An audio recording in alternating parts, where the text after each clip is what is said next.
Proceed with Jane Lee. Jane Lee was undergraduate and master student at Penn while she did this research, and she's starting her PhD at Yale. During the COVID time, she works at Twitter. Thank you for the introduction. So let me just try to share my screen here.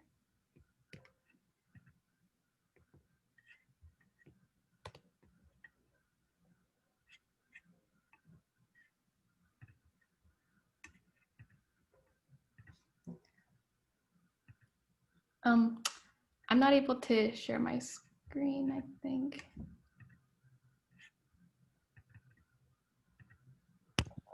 As a panelist. Sorry, I'm not quite sure. I'm not able to quite share my screen. Okay. There you go.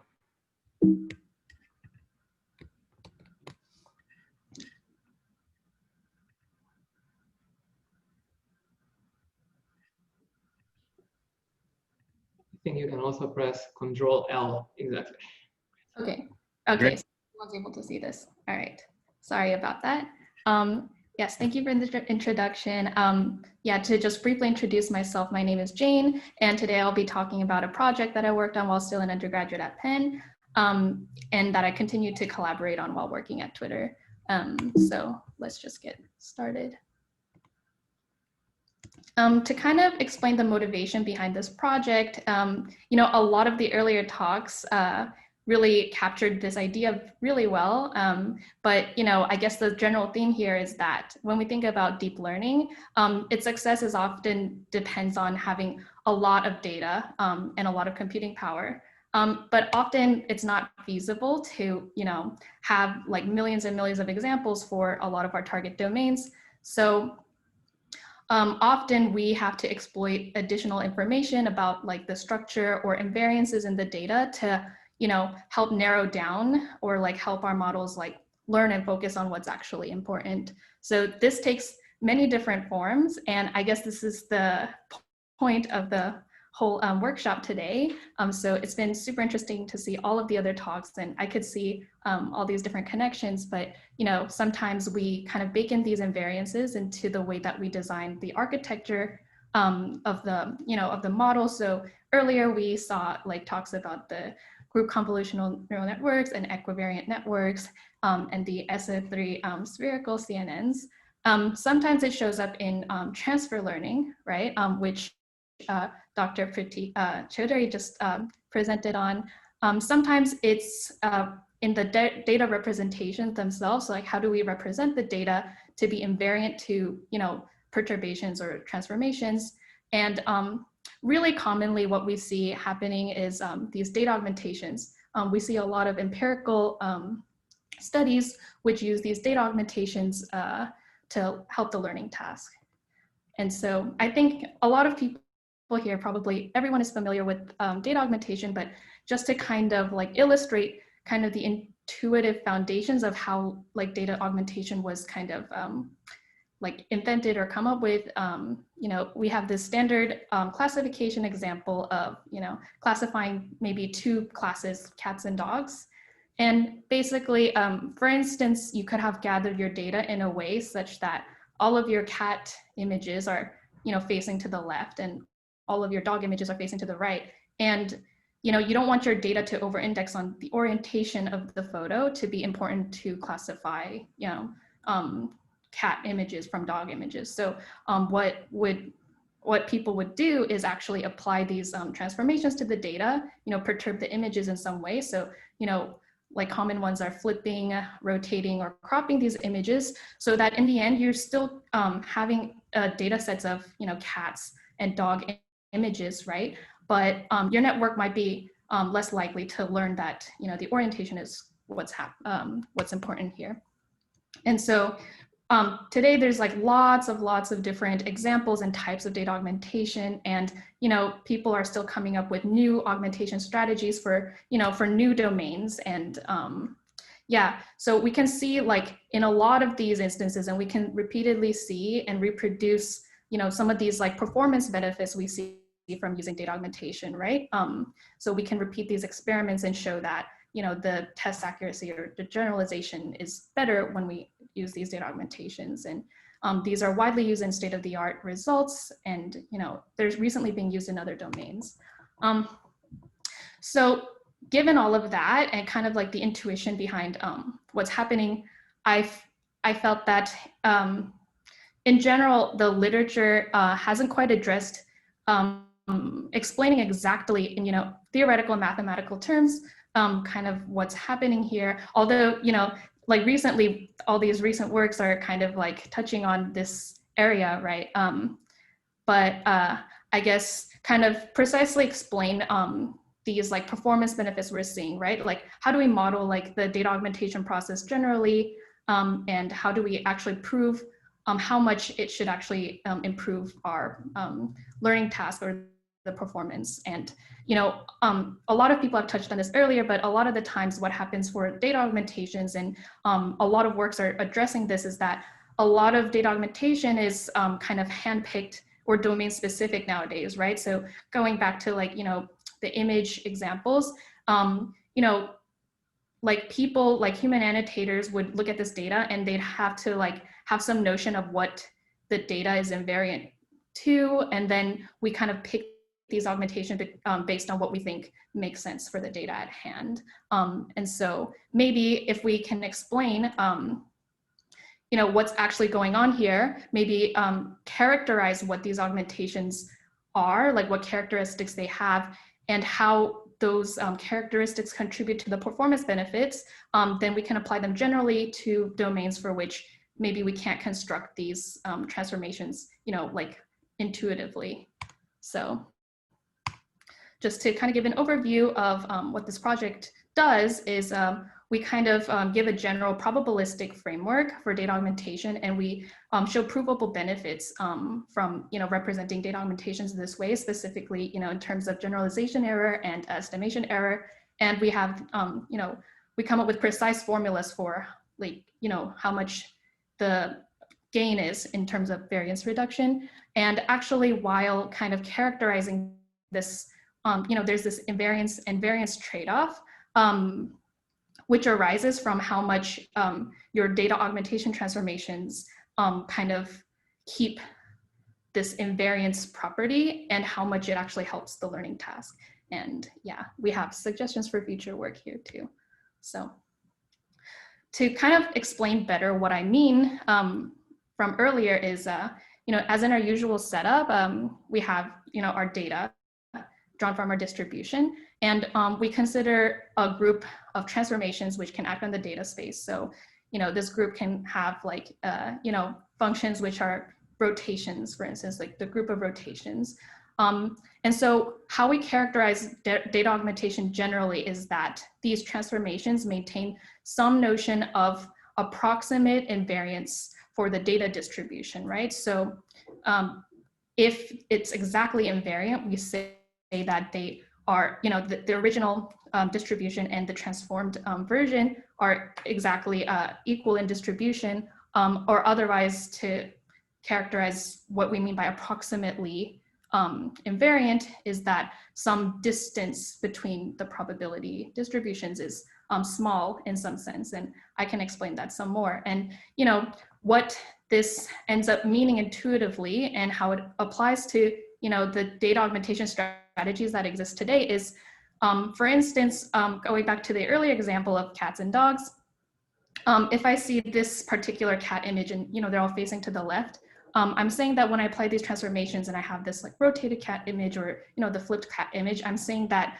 the probability of seeing like an image that is a cat is approximately the same, you know, in this left orientation as it is in its right or rotated version. So yeah, so we're saying that it's not any more likely that, you know, the images will show up like facing left or something. So kind of going back to like how data augmentation is used, I think like some of the intuition might be more interpretable when these groups are finite. So for instance, maybe we only have flips, left and right flips, you know, there's only 2 elements in this group. And maybe we can just expand, like actually expand the training set just by applying these to every example we have in our data, and we just kind of have more data. But usually what we use and the augmentations that we use are coming from these groups that are not actually finite, right? And we're not actually in practice trying to apply every single transformation that we have in this group to all the data points. So what actually happens in practice is, while we're minimizing our loss function and we have these stochastic gradient updates, we actually pick a random transformation and we augment the data, and then we keep making these gradient updates. So when you view this process, the data augmentation process, you can view it as not minimizing the original loss function, but you can you're actually minimizing this like augmented risk, which is taking like this expectation over the group actions. And there's like some connections to some of the earlier talks, for instance, Dr. Killian Weinberger's talk earlier today. So we see a lot of these ideas showing up again. So what is happening when we do data augmentation here?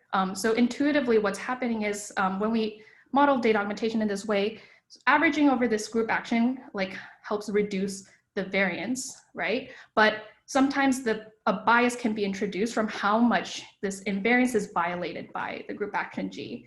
And so this is kind of like the high level theme of this like invariance variance trade-off, and it manifests in a lot of different ways. Don't worry too much about the math here. I just wanted to showcase the results, but basically what you're looking at here is, there are these standard arguments for regret bounds and, regret, excess risk, or like generalization error. So the first line there at the top is the standard Rademacher bound, and the next line is kind of that for the augmented version. So what you can see is the difference is governed by, the Rademacher complexity of the augmented loss class. And we have these additional terms which are expressed in these terms of, again, we saw earlier, like this distance between, original data distribution and the transformed version, right?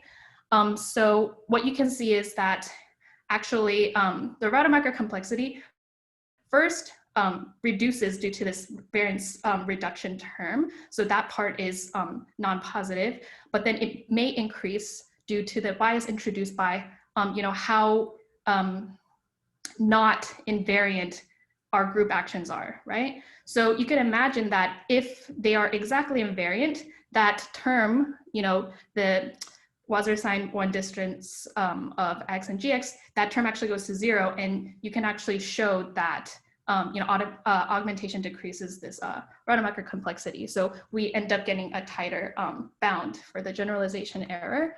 And this is more about kind of the estimation error, which is, the mean squared error of your estimated, of your estimator and like the true parameters. And so here you see this trade-off again, right? So this, so what this is saying here is it's the mean squared error of the augmented version of the estimator and the vanilla version, right? Again, this difference first is negative because of this variance reduction term, but we can possibly add to that from this additional bias term, which again has this, Wasserstein distance between, the original and the augmented version of the data. And so you can imagine when this goes to 0 here, to show that the difference of this mean squared error to be negative is saying that the mean squared error of this augmented version is actually less than that of the original. And you can see the show up in, in the limit as well. So that's kind of just the main takeaway here. So there's this variance and invariance trade-off. But maybe to better illustrate like how well we could do and precisely how well we could do and how much performance benefit we can get precisely from this, from using data augmentation, we can kind of look at the case when the data is exactly invariant. So you can think of it as kind of like this upper bound of like what's the best we can do in this case. So I decided to show a special case for maximum likelihood estimators, but the paper has more general results, but I thought that maximum likelihood estimators are a bit more interpretable. So it might be easier to illustrate what these gains are. So, again, in the maximum likelihood framework, our data is generated from this statistical model with these parameters, and our loss is actually, the negative of the log likelihood, or, we're maximizing the likelihood from given the data. And it's well known, it's the standard result that, under regularity conditions, this maximum likelihood estimator, converges to the true parameters, like reasonably quickly, and, asymptotic normality holds. And, the variance of this normal distribution is governed by something, called the Fisher information. And I think most people are kind of familiar with Fisher information, but this Fisher information is kind of like a fundamental quality that defines a lot of lower bounds. So for instance, the Cremere route lower bound kind of tells you that no other unbiased estimator can have any lower variance than this, the inverse of the Fisher information, for instance. So when we do data augmentation, right, we can think of this as an augmented maximum likelihood estimator, right? So instead of taking the argmax of the likelihood, we have this augmented version. And basically what happens is we can actually beat this fundamental Fisher information lower bound over, non-invariant estimators. And so to illustrate that a bit more, we have asymptotic normality again, but now the variance term is this J theta, which is less than the original variance, and it's governed by this term here, when you see the subtraction term, this covariance term. And to kind of explain kind of the intuition of what we get from knowing this is, this efficiency gain is governed by this covariance of the gradient, and this gradient, this quantity is large if the gradient varies a lot along the orbits. So basically what we can interpret from that is that we should be choosing groups to encode symmetries that are not already captured by the network architecture, because actually if the network is already invariant to these actions, then the covariance along this orbit is 0 and there's no performance gain. And that might sound pretty, yeah, of course, but we can see that this happens precisely in mathematical terms as well. Yeah, so just to quickly summarize, we kind of propose this probabilistic framework to explain exactly what's happening when we use data augmentation. And we say that we formulate it as training with augmented data is equivalent to learning within orbit averaged loss. And we are able to prove that data augmentation reduces generalization and estimation error, and also the kind of the trade-offs between how much gain we get versus the assumptions that we're violating and how invariant our transformations are. And I personally think that representing the data augmentation in this way is pretty general. It captures a lot of the the vanilla examples that we see in computer vision, and even if even other examples like adding noise to the data, for instance. But yeah, so I guess follow-up work would kind of more focus on extending beyond this more general framework to a lot of the cases that kind of violate these assumptions, and kind of use these insights to pick and construct augmentations. For instance, since we can see that the gain is governed by this how invariant our data is to these transformations, maybe in the future we can actually measure some of these distances on our data after applying transformations to determine which are good augmentations to use. So even in domains where it's not immediately interpretable, what that would look like. But okay, so. Thank you very much, Jane. Maybe I will ask a question. How much of the orbit do you have to have in order to take the expectation of G? So do you have to dense it to sample it in a dense way, or how do you do it? Sorry, do you mind just? So do you have to have the whole orbit in order to get the expectation, or can you have a few samples? Oh, Expectation over the orbit. I guess empirically, you just need a few samples, but I guess what I meant earlier is what's happening is yeah, you're not necessarily sampling everything from the group, right? Especially when the group is, you know, infinite, we can't actually sample everything. We're just saying that when we do sample randomly from the group like this, and we apply these stochastic gradient updates, then you know, I guess this is like the empirical version of like this augmented risk that we're actually minimizing. So I see. Great. So this. Mm-hmm. All right. Can you say a bit about your results when the data augmentation is learned from data, when we don't know the G, I guess, CRICAMOL? Oh, okay. So I guess that's more of like a follow-up work, and it's something we've been thinking about from the beginning of the project. So, right, in this framework, we're more explaining like what would happen if you were to apply these transformations that have these, you know, invariance, you know, properties.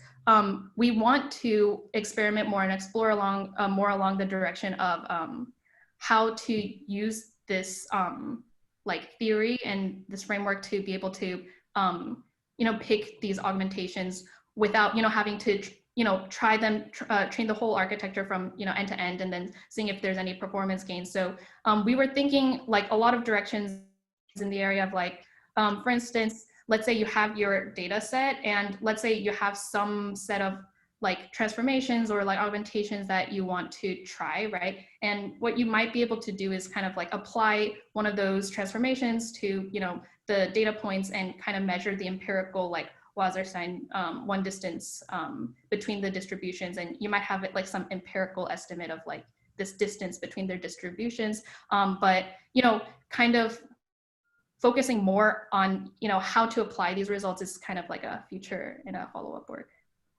Great. I would like to thank all the speakers from Penn from this session.